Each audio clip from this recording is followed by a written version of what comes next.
সবাই কেমন আছো? আশা করি সবাই ভালো আছো। তো আরেকটা নতুন ব্লগে তোমাদের সবাইকে অনেক অনেক স্বাগত, অনেক অনেক ভালোবাসা। তো আমি বাড়িতে এখন একা বসে আছি। মা গেছে স্কুলে মেয়েকে আনতে, কারণ অনেক দিন পর মেয়ে স্কুলে গেল। আজ দুদিন হলো স্কুলে গেল। প্রথমত সকালবেলাও একদমই উঠতে পারে না। তারপরে হচ্ছে আমার অপারেশন হলো, যার জন্য পুরো জানুয়ারি মাসটাই ওর মানে স্কুল কামাই চলে গেছে। পুরো জানুয়ারি মাসটা একদম স্কুলে যেতে পারেনি, পুরো মানে মাসটা একদম বৃথা চলে গেল। কিন্তু একটা সুবিধা আছে, যেহেতু স্কুলে ক্লাস করায় সেগুলো পুরো একটা অ্যাপ আছে, সেই অ্যাপের মধ্যে দিয়ে দেয়। তো আমি বাড়ি বসে সেইগুলোকে করিয়ে নিতে পেরেছি। তো আজ হচ্ছে দুদিন যাচ্ছি স্কুলে। আর এই 8:30 থেকে ক্লাস, তো একদম ঘুম থেকে একদমই উঠতে পারে না, কারণ আমার মেয়ের এই একটা অভ্যাস আছে, কারণ সকালবেলা একদমই ঘুম থেকে উঠতে চায় না। তো এই দুদিন হয়েছে ওই স্কুলে যাচ্ছে, মানে সকালবেলাটা উঠছে।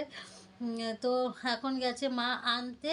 11টার সময় স্কুল ছুটি হবে, কিন্তু আমার একটু টেনশন লাগছে। মা একদিন গেছে, এখন ঠিক মতো যেতে পারবে কি? আমার বাড়ি থেকে স্কুলটা অনেকটাই দূর, অনেকটা দূর। হেঁটে যেতে হলে প্রায় 10 মিনিট মতো লাগে। আমি যদি জোরে হাঁটি তো আমার 10 মিনিট মতো লাগবে। তো বলেছি তুমি হেঁটে যাও, কিন্তু আসার সময় টোটোয় করে এসো।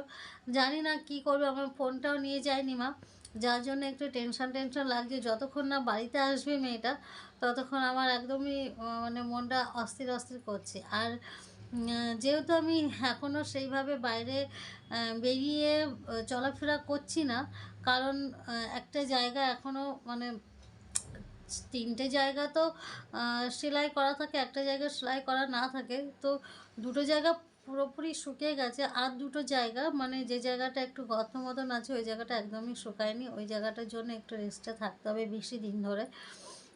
তো যতদিন না ওই জায়গাটা মানে পূর্ণ হচ্ছে, ফুলফিল হচ্ছে, ওই জায়গাটা ক্ষতটা ভর্তি না হচ্ছে, ততদিন তো একটু রেস্টে থাকতে হবে। তো গেছে মা স্কুলে আনতে। এবার যতক্ষণ না আসছে মানে ঠিক মতো আমি টেনশানে টেনশানে রয়েছি, জানো তো।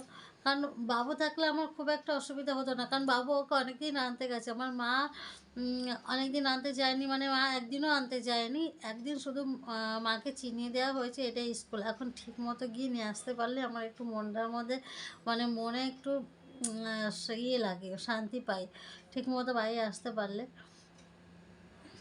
তো অপেক্ষা করছি, দেখো এই যে দরজা দরজা খুলে কখন মেয়েটা ঢুকবে সেই অপেক্ষা করছি। তো দেখি কখন আসে। পার্সেল চলে এসেছে, এইটার রিভিউ আমি তোমাদের দেব পরে, কারণ এইটা এখন আমি ইউজ করিনি, আমি শুধু দেখেছি। কারণ এইটা ইউজ করার পরে আমি জানাবো কেমন। এটা দাও তোমাদের সঙ্গে একবার শেয়ার করি, প্যাকেজটা খুলি।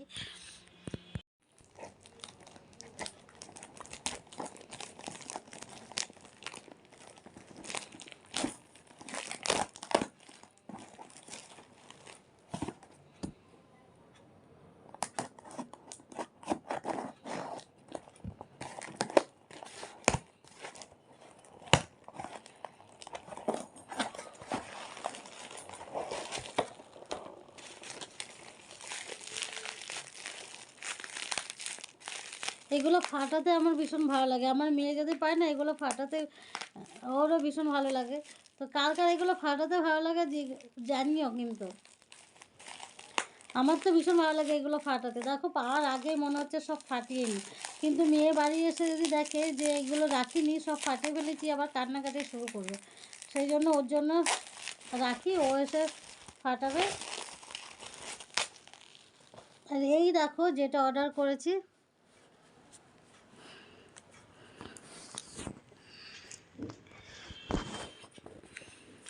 এটা হচ্ছে হেয়ার। আমার প্রচণ্ড হেয়ার ফল হচ্ছিলো, তো সেই জন্য এটা। তো এটা ইউজ করার পরেই তোমাদের রিভিউ দেব কেমন, এটা প্রোডাক্টটা কেমন। তো তারপরে দেবো। এটা রাত্রিবেলা মাখতে হয়, রাত্রিবেলা লাগাতে হয়, মাখতে হয় না, সরি, রাত্রিবেলা এটাকে লাগাতে হয় চুলে। তো আমি ইউজ করার পরে কেমন কি হয় এর রেজাল্টটা আমি তোমাদের জানাবো, ঠিক আছে। এখন ওয়েট করি মেয়েটার জন্য। এখান থেকে জানলা দিয়ে তাকিয়ে আছি, ওই ঘর থেকে এই ঘরে চলে এসেছি, এখান থেকে জানলা দিয়ে তাকিয়ে আছি, মানে এখান থেকে রাস্তাটা পুরো দেখা যায় আমাদের বাড়ি থেকে। তো ওয়েট করছি কখন আসবে। আমার প্রচণ্ড হেয়ার ফল হচ্ছে, জানো তো, প্রচণ্ড পরিমাণে হেয়ার ফল হচ্ছে, কিছু মানে করতে পারছি না। তো সেই জন্য এখন ওইটা অর্ডার করেছি, দেখি ওইটায় কি কাজ হয়।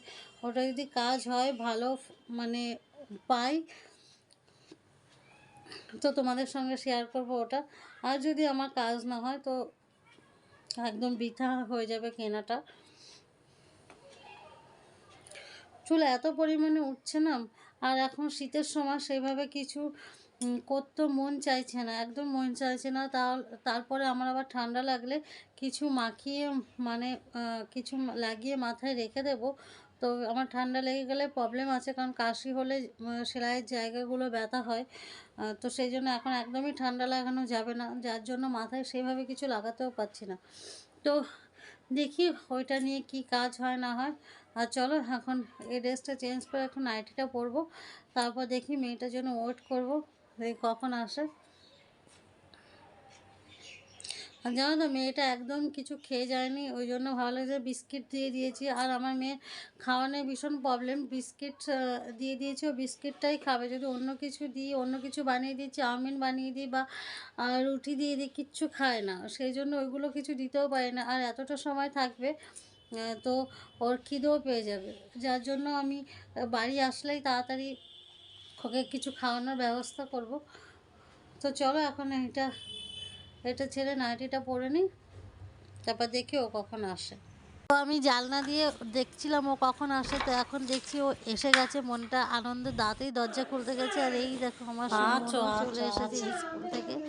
এখন তাড়াতাড়ি সোনামণিকে তখন খাবো। চাচিকে এসে যায়নি তো এখন ড্রেসটা ওকে কিচ্ছু চেঞ্জ কেন করি। নেই। আর এই যে খাওয়া দাওয়া করে একটা ঘুম দিয়ে নিয়েছে সোনামণি। তো সোনামণি বিকালবেলা উঠে আমরা দুজনে একটু পেয়ারি করছিলাম। আর এইদিকে আমার মা এই দেখো লাউ শাক কাটছে।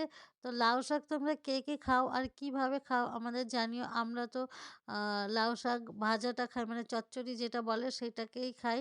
আর ঘন্ট রান্না করেও খাই চালের গুঁড়ো দিয়ে। তো তোমরা কিভাবে খাও জানিও। তো চলো টাটা, আজকের ভিডিওটা এখানেই শেষ করছি।